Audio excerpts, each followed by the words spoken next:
नमस्कार साथियों, आपका अपने YouTube चैनल पर बहुत बहुत स्वागत है। आज की कहानी के माध्यम से आप जानिए कि जो पूजा में चरणामृत दिया जाता है वो क्यों जरूरी होता है। अक्सर जब हम मंदिर जाते हैं तो पंडित जी हमें भगवान का चरणामृत देते हैं।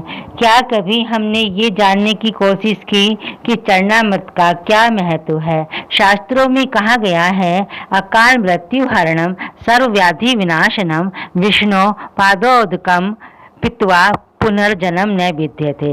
अर्थात भगवान विष्णु के चरण का अमृत रूपी जल समस्त पाप व्याधियों का शमन करने वाला है और औषधि के समान है। जो चरणामृत पीता है उसका पुनः जन्म नहीं होता। जल तब तक ही जल रहता है जब तक भगवान के चरणों से नहीं लगता। जैसे ही भगवान के चरणों से जल लगा तो अमृत रूप हो जाता है और चरणामृत बन जाता है।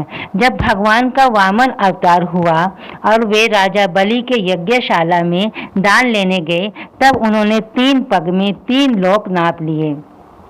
जब उन्होंने पहले पग में नीचे के लोक नाप लिए और दूसरे में ऊपर के लोक नापने लगे, तो जैसे ही ब्रह्मलोक में उनका चरण गया तो ब्रह्मा जी ने अपने कमंडलों में से जल लेकर भगवान के चरण धोए, फिर चरणामृत को वापस अपने कमंडल में रख लिया। यह चरणामृत गंगा जी बन गई जो आज भी सारी दुनिया के पापों को धोती है।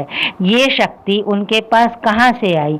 ये शक्ति है भगवान के चरणों की, जिस पर ब्रह्मा जी ने साधारण जल चढ़ाया था, पर चरणों का स्पर्श होते ही बन गई गंगा जी। जब हम बांके बिहारी जी की आरती गाते हैं तो कहते हैं, चरणों से निकली गंगा प्यारी जिसने सारी दुनिया तारी। धर्म में इसे बहुत ही पवित्र माना जाता है तथा मस्तक से लगाने के बाद इसका सेवन किया जाता है। चरणामृत का सेवन अमृत के समान माना गया है। पहले भगवान श्री राम के चरण धोकर उसे चरणामृत के रूप में स्वीकार कर केवट न केवल स्वयं भवबाधा से पार हो गया, बल्कि उसने अपने पूर्वजों को भी तार दिया था। चरणामृत का जल हमेशा तांबे के पात्र में रखा जाता है।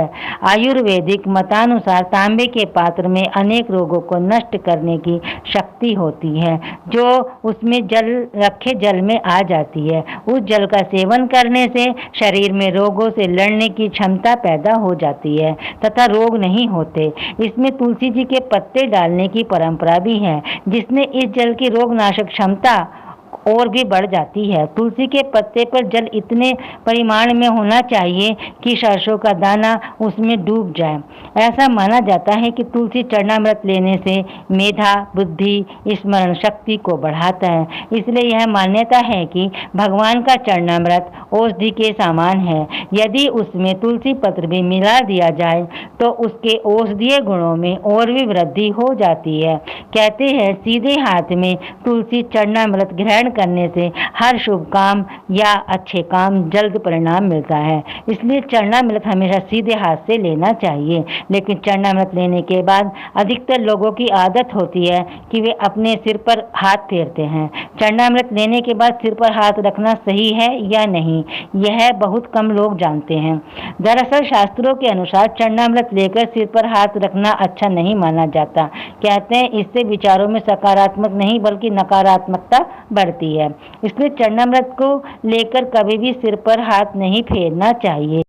कहानी में दी गई जानकारी कैसी लगी कमेंट बॉक्स में ज़रूर बताएं। इसी प्रकार की पौराणिक, धार्मिक, लोक कथा, रोचक व मनोरंजक कहानियाँ तथा ज्ञान की बातें सुनने के लिए हमारे चैनल को सब्सक्राइब करें, वीडियो को लाइक शेयर करें। जय श्री राधे कृष्ण। हरि ओम नमो नारायण हरि।